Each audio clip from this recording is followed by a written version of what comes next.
Bienvenue dans cette vidéo mec. Aujourd'hui, si tu veux, on va parler de tous ces entrepreneurs, donc les entrepreneurs «performeurs» entre guillemets qui sont coincés dans le faire, qui sont coincés dans l'action, qui sont très dépendants de leurs performances, dépendants de leurs résultats, qui s'identifient aux chiffres qu'ils ont sur leur compte en banque et ça fait peut-être partie des éléments que tu rencontres aussi chez toi. Le fait de te lever le matin avec ce sentiment d'urgence, ce sentiment que direct tu dois te mettre à bosser, ce sentiment aussi permanent, cette ambivalence permanente entre un jour tout va bien, je suis motivé, je suis discipliné, je suis chaud, je suis Dieu, et le lendemain, remise en question totale, perte de sens.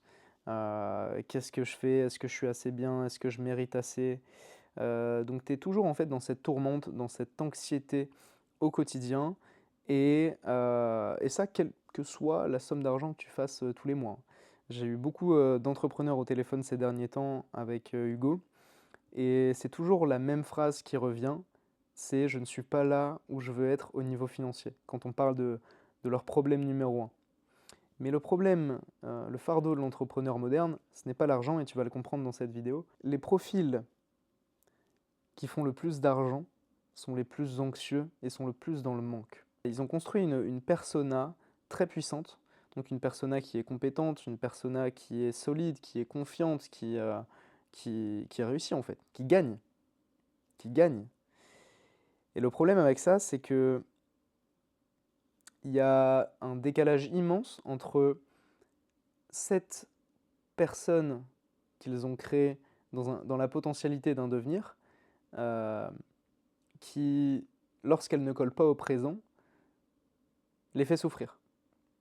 Donc ils sont perpétuellement dans un rejet du présent et un rejet de la version d'eux-mêmes dans le présent, ce qui fait que bah, y a un décalage et il y a ce besoin d'être vu, ce besoin d'être parfait, et ce besoin en fait que via le faire, parce que ces gens-là sont, tu te reconnais peut-être là-dedans, mais sont coincés dans le faire, dès qu'ils ne font plus rien, ils paniquent. Ils paniquent et leur état interne est complètement bousillé. Donc ils sont coincés vraiment dans le faire et dans la honte d'être imparfait. Donc que le costume de super-héros qu'ils ont revêti, finalement, ne colle pas à qui ils sont vraiment. Et c'est ça le risque avec le faux self, c'est que finalement tu finis par t'identifier à ce mec qui gagne, ce mec qui est confiant, etc. Mais au fond de toi-même, tu as toujours cette ambivalence et ce truc de «Ah mais est-ce que je suis assez? Je suis pas assez, je dois faire plus pour mériter plus». Et finalement euh, tu construis ton business et tu construis en fait ton estime de toi sur du faire et sur un accomplissement extérieur qui ne viendra jamais remplir le vide qui existe en toi. Donc c'est un cope permanent en fait entre le faire et l'être. C'est un cope permanent de je suis ce que je fais, je m'identifie à ce que je fais, je m'identifie à mes résultats. Si je n'ai pas les résultats, je doute et je remets tout en question et je suis une merde. Et dès que j'ai des résultats, ah bah tout va bien, c'est nickel, ça avance. Donc ça, c'est une grosse source d'anxiété justement chez les entrepreneurs, c'est ce que j'ai remarqué avec Hugo. Et, euh, et en fait, le fardeau de l'entrepreneur moderne n'est pas l'argent. Le fardeau de l'entrepreneur moderne, c'est la solitude. C'est la solitude, c'est la tristesse et c'est le manque d'amour originel. Et en général, c'est ceux qui performent le plus, donc qui font le plus d'argent, qui ont le plus une grosse blessure d'abandon, finalement. Parce ils essayent de... Au plus la blessure est profonde, au plus ils vont essayer de combler via les accomplissements extérieurs, et ils vont essayer de fabriquer des preuves d'amour pour qu'on les reconnaisse et pour qu'on les aime. C'est-à-dire qu'ils construisent leur identité et ils construisent leur estime d'eux-mêmes, encore une fois, sur ce qu'ils font. Mais ça ne peut pas être stable, ça ne peut pas marcher sur le long terme. Et c'est la raison pour laquelle ils ont de l'anxiété, c'est la raison pour laquelle des fois ils ont du mal à dormir, ils ne peuvent pas passer un moment avec leurs proches sans penser à leur business, sans penser à leur VSL. Ils voient la vie à travers le prisme du business. Et c'est fatigant. C'est fatigant parce que c'est un état d'anxiété en permanence, c'est un état de dépendance au faire et de dépendance au travail.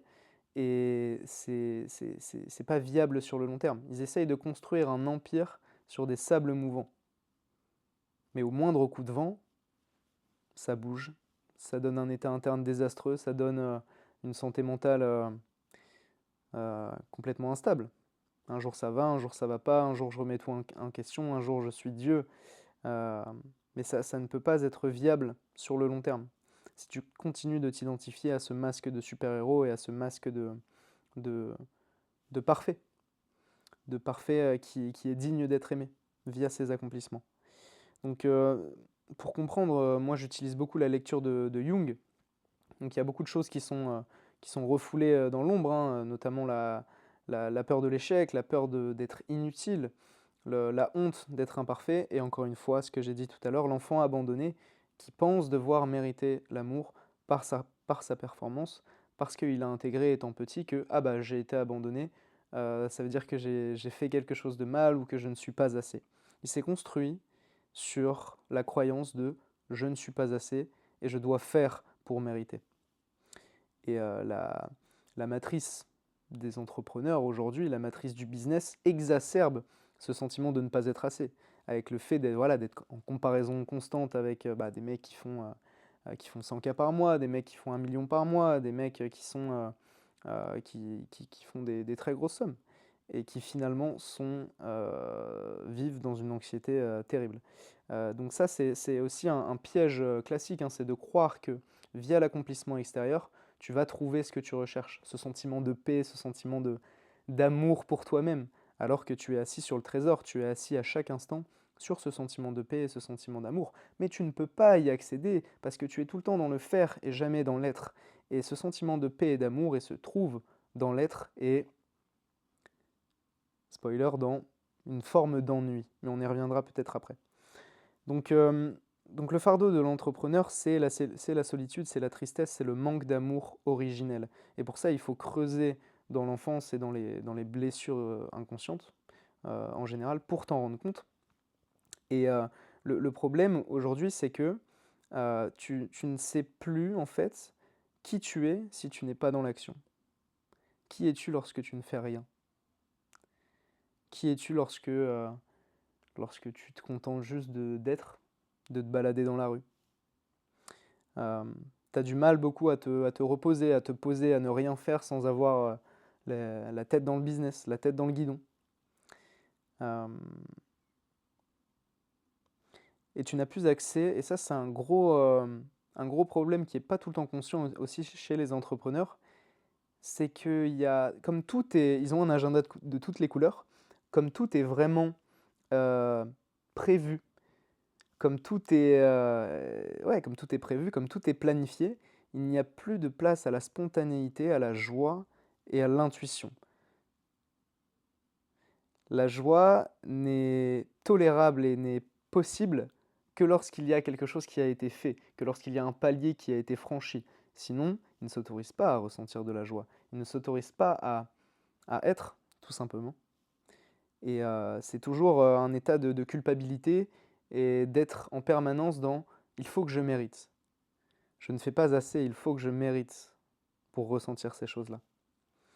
Euh, donc ça, c'est la vraie cause de l'épuisement de manière générale, hein. C'est pas le travail en soi, ce n'est pas l'argent, c'est pas la charge mentale, c'est le poids psychique de devoir mériter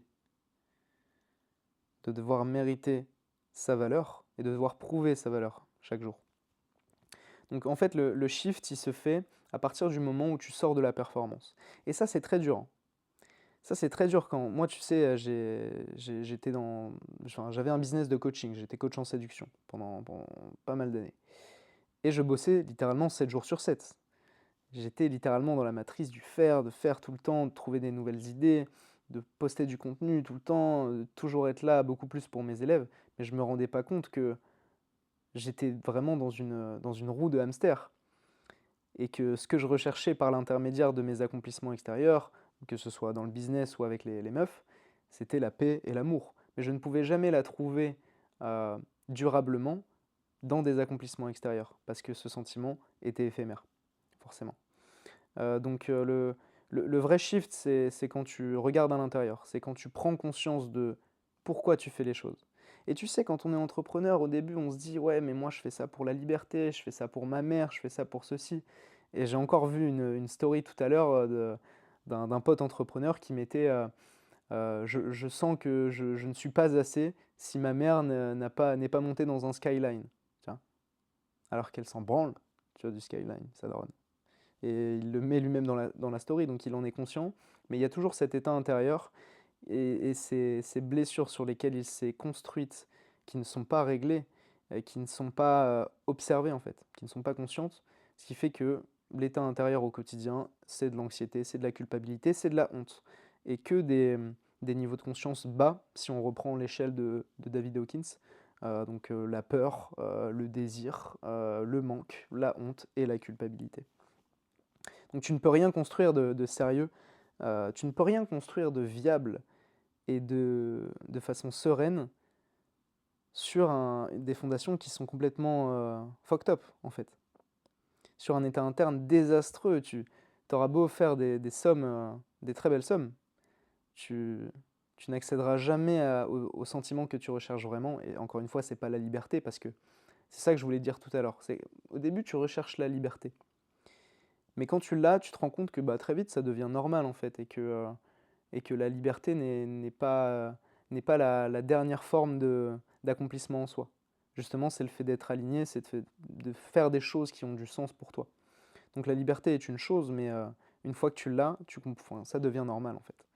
Donc, euh, donc on se fait croire qu'on veut la liberté, mais en fait ce qu'on veut c'est de la paix et de l'amour.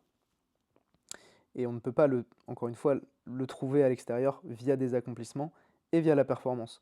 Donc pour conclure cette vidéo, le fardeau de l'entrepreneur moderne, ce n'est pas l'argent, c'est l'anxiété en permanence. Quand tu te réveilles le matin, que tu as ce sentiment d'urgence, quand tu ne peux pas faire autre chose dans ta journée que de penser au business, quand tu n'arrives pas à dormir, quand tu es dans cette matrice du faire, tu ne peux pas vivre pleinement le présent, parce que tu es toujours dans la potentialité d'un devenir. Tu es toujours en train d'essayer de faire matcher l'image idéale, l'image parfaite que tu as imaginée de toi-même, et tu es en train d'essayer de faire matcher cette image avec le présent. Sauf qu'au moment où justement le présent ne matche pas avec cette image, il y a discorde et ça te crée de la tourmente. Ce qui fait que tu rejettes perpétuellement la version de toi dans le présent. Et ça, à la longue, bah, c'est terrible, c'est de la tourmente au quotidien. Cette vidéo est maintenant terminée, like, abonne, partage. Et sur ce, je te fais des bisous mec.